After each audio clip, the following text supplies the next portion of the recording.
स्वागत है आपका हमारे चैनल पर। मैं हूं आपके साथ शिप्रा सैनी। बड़ी खबर, सुप्रीम कोर्ट ने आम आदमी पार्टी के नेता संजय सिंह को कड़ी फटकार लगाई है। सुप्रीम कोर्ट ने संजय सिंह से यह साफ तौर पर कहा है कि आप समाज को जाति और धर्म के आधार पर नहीं बांट सकते हैं। आपको बता दें, संजय सिंह ने सुप्रीम कोर्ट में याचिका दायर की थी जिसमें उन्होंने तमाम एफआईआर पर रोक लगाने की बात कही थी। हालांकि सुप्रीम कोर्ट ने उनकी गिरफ्तारी पर जरूर रोक लगाई है, लेकिन दूसरी ओर कड़ी फटकार भी आम आदमी पार्टी के नेता को लगी है। जाहिर है, जिस तरीके से उन्होंने उत्तर प्रदेश में जाति के आधार पर राजनीति करने की कोशिश की, उसी सिलसिले में उत्तर प्रदेश के अलग अलग जगहों पर उन पर एफआईआर दर्ज हुई। उसमें मुजफ्फरनगर, बागपत, तमाम वो जगह है जहां पर एफआईआर दर्ज हुई थी। लगभग 12 एफआईआर थी जिसमें उन पर राजद्रोह का केस जो है वो दर्ज हुआ था और इसी सिलसिले में लगातार उन पर गिरफ्तारी की जो तलवार है वो लटकी हुई थी। लेकिन पहले इलाहाबाद हाई कोर्ट ने उन्हें मुसीबत में डाला और उसके बाद जब उन्होंने सुप्रीम कोर्ट का अब रुख किया तो उनकी गिरफ्तारी पर जरूर रोक लगी। लेकिन दूसरी ओर कड़ी फटकार लगाते हुए सुप्रीम कोर्ट ने ये दो टूक कहा कि दरअसल आप समाज को जाति और धर्म के आधार पर नहीं बांट सकते हैं। उत्तर प्रदेश में आम आदमी पार्टी लगातार अपनी चुनावी जो रणनीति है वो तैयार कर रही है, चुनावी जमी तैयार कर रही है और उसी सिलसिले में आम आदमी पार्टी के नेता, फिर चाहे वो संजय सिंह हो या फिर सोमनाथ भारती हो, उत्तर प्रदेश का रुख कर रहे हैं और उत्तर प्रदेश में जिस तरीके से उनके बयान सामने आ रहे हैं, जिस तरीके से वो उत्तर प्रदेश सरकार, योगी सरकार को घेरने की कोशिश में तमाम ऐसे बयान दिए जा रहे हैं जिसको लेकर उनकी ही फजीहत होती नजर आ रही है। संजय सिंह पर अलग अलग जगहों पर केस दर्ज है जिसको लेकर उनकी मुश्किलें पहले ही बढ़ी हुई हैं, लेकिन हाल ही में जिस तरीके से सोमनाथ भारती, आम आदमी पार्टी के ये विधायक रायबरेली पहुंचे थे और रायबरेली में पहुंचकर उन्होंने वहां के अस्पतालों से लेकर स्कूलों पर टिप्पणी की, योगी आदित्यनाथ को धमकी दी, उसी सिलसिले में उन पर भी अमेठी में केस दर्ज हुआ और उनकी गिरफ्तारी हुई।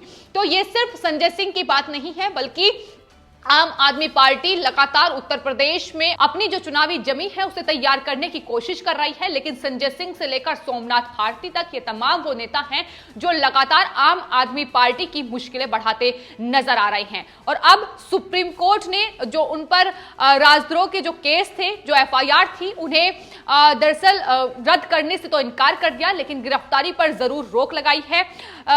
उत्तर प्रदेश में अगस्त महीने में दरअसल आम आदमी पार्टी के नेता संजय सिंह ने उत्तर प्रदेश के लखनऊ में एक प्रेस कॉन्फ्रेंस के दौरान उत्तर प्रदेश के मुख्यमंत्री योगी आदित्यनाथ पर टिप्पणी करते हुए कहा था कि दरअसल योगी आदित्यनाथ एक विशेष जाति को तवज्जो दे रहे हैं, सिर्फ और सिर्फ ठाकुर जाति को ही उत्तर प्रदेश में जगह दी जा रही है, उनके ही तमाम जो बड़े अधिकारी हैं वो उसी जाति के हैं, तमाम जो पिछड़ी जातियां हैं उनका लगातार उन्हें नकारा जा रहा है। तो तमाम तरीके से अलग अलग टिप्पणियां, जातिगत टिप्पणियां उनके द्वारा की गई थी और उत्तर प्रदेश के उप मुख्यमंत्री केशव प्रसाद मौर्य और साथ ही दिनेश शर्मा को घेरते हुए उन्होंने कहा था कि दो उप मुख्यमंत्री हैं, ना ही तो मौर्य जाति और ना ही शर्मा जो पंडित हैं उन्हें उत्तर प्रदेश में तवज्जो दी जा रही है, जबकि उत्तर प्रदेश में जो उप मुख्यमंत्री हैं ये उन्हीं जाति के। और साथ ही एसटीएफ यानी स्पेशल टास्क फोर्स को उन्होंने उत्तर प्रदेश में स्पेशल ठाकुर फोर्स करार दिया था। तो ये तमाम उनके बयान थे एक प्रेस कॉन्फ्रेंस के दौरान जो उत्तर प्रदेश की जनता को रास नहीं आए। यही वजह है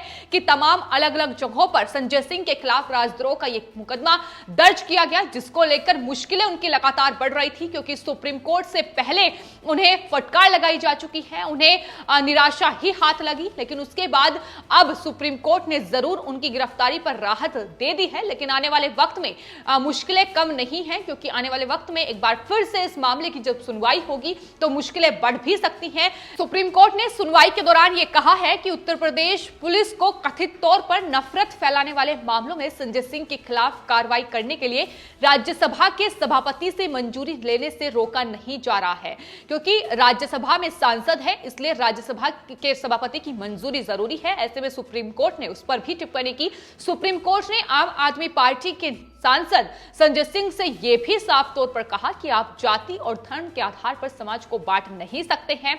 इतना ही नहीं, सुप्रीम कोर्ट ने उत्तर प्रदेश सरकार को भी इस मामले में नोटिस भेजा है।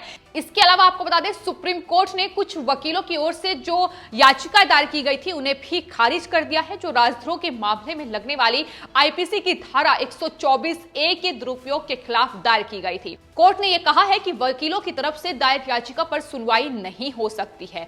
तो एक तरीके से राहत संजय सिंह को मिली है, लेकिन दूसरी ओर मुश्किलें लगातार बढ़ रही हैं, ना सिर्फ संजय सिंह की बल्कि आम आदमी पार्टी की। खासतौर पर उत्तर प्रदेश में 2022 में विधानसभा चुनाव होने हैं, लेकिन चुनावों से पहले आम आदमी पार्टी किसान आंदोलन की आड़ से लेकर अब तमाम तरीके से उत्तर प्रदेश में जमकर चुनाव प्रचार में जुटी हुई है।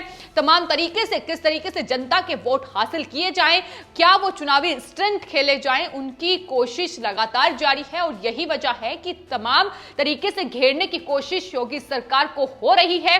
और इसी सिलसिले में वो तमाम ऐसे बयान दे रहे हैं, फिर चाहे वो सोमनाथ भारती हो, संजय सिंह हो, मनीष सिसोदिया जो कि किसान संगठन के नेता राकेश टिकैत से मिलने के लिए गाजीपुर बॉर्डर पहुंचे थे, वो भी आम आदमी पार्टी का एक चुनावी स्टंट है, क्योंकि पश्चिमी यूपी के ज्यादातर किसान वहां पहुंचे हैं और उन्हीं को साधने के लिए अब आम आदमी पार्टी के नेता गाजीपुर बॉर्डर पहुंच रहे हैं। तो पूरी की पूरी एक रणनीति के तहत आम आदमी पार्टी काम कर रही है, लेकिन उनकी रणनीति को किस तरीके से धराशायी कर रहे हैं उन्हीं के पार्टी के सांसद, उन्हीं की पार्टी के विधायक, ये साफ तौर पर देखने को बीते दिनों मिला है।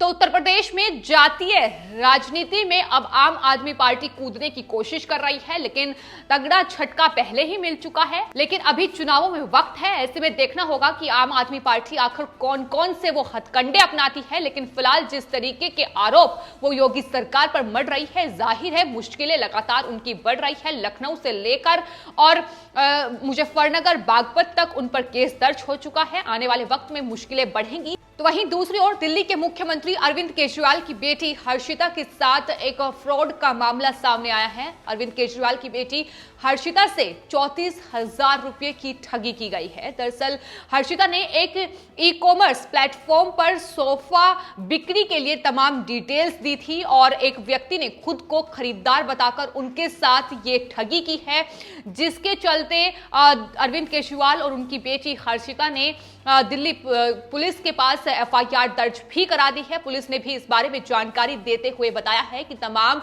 जो संबंधित धाराएं हैं उसमें एफआईआर दर्ज कर ली गई है।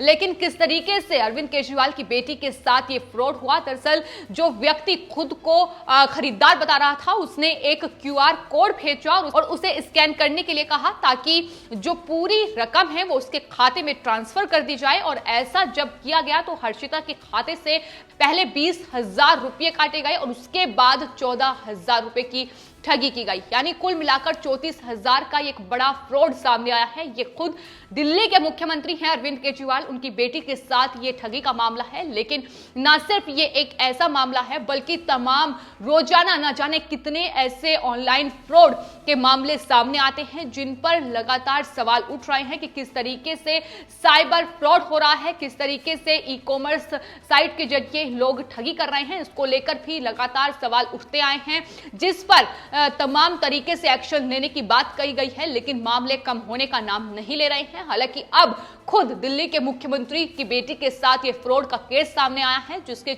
बाद आखिर देखना होगा कि क्या एक्शन लिया जाता है। लेकिन फिलहाल ठगी के मामले लगातार देश में बढ़ रहे हैं। तो आम आदमी पार्टी की अगर बात की जाए तो दिल्ली से लेकर अब उत्तर प्रदेश तक मुश्किलें बढ़ रही हैं। उत्तर प्रदेश में बात संजय सिंह की जाए तो संजय सिंह हालांकि सुप्रीम कोर्ट ने राहत देती है, लेकिन दूसरी ओर जातिगत टिप्पणियां जिस तरीके से उत्तर प्रदेश के मुख्यमंत्री योगी आदित्यनाथ पर की गई, उन्होंने साफ तौर पर उत्तर प्रदेश के मुख्यमंत्री को कटघरे में लेते हुए उनसे ये कहा कि सिर्फ और सिर्फ ठाकुरों को तवज्जो दी जा रही है, पिछड़ी जातियों को तवज्जो नहीं दी जा रही है। तमाम उन्होंने जातियों का जिक्र किया जिनकी कहीं ना कहीं जो उत्तर प्रदेश में अच्छा खासा तबका है, तमाम वोटर्स को साधने की कोशिश कहीं ना कहीं इस पूरे प्रेस कॉन्फ्रेंस के दौरान संजय सिंह की ओर से की गई थी। लेकिन शायद संजय सिंह को भी इस बात का इल्म नहीं होगा कि आने वाले वक्त में उनकी मुश्किलें किस तरीके से बढ़ेंगी। लेकिन जिस तरीके से आम आदमी पार्टी अब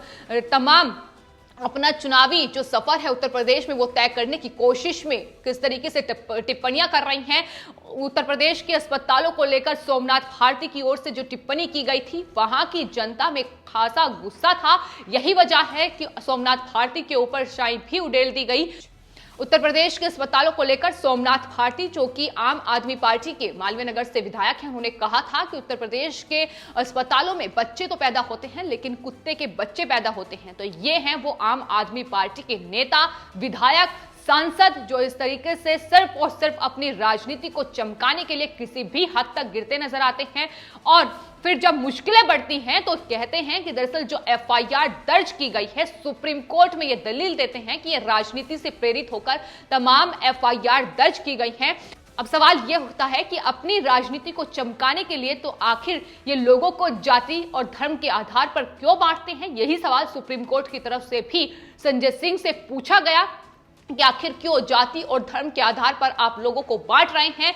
लगातार इसको लेकर सुप्रीम कोर्ट भी अब पूरी तरीके से संजय सिंह पर पलटवार करता नजर आया है। हालांकि गिरफ्तारी से राहत मिल गई है, लेकिन आने वाले वक्त में चुनाव है उत्तर प्रदेश में, ऐसे में मुश्किलें आने वाले वक्त में जाहिर है बढ़ती नजर आएगी। फिलहाल रोक लगी है, उनकी एफआईआर को रद्द नहीं किया गया है, तो ऐसे में संजय सिंह की मुश्किलें आने वाले वक्त में भी लगातार बढ़ती नजर आएंगी।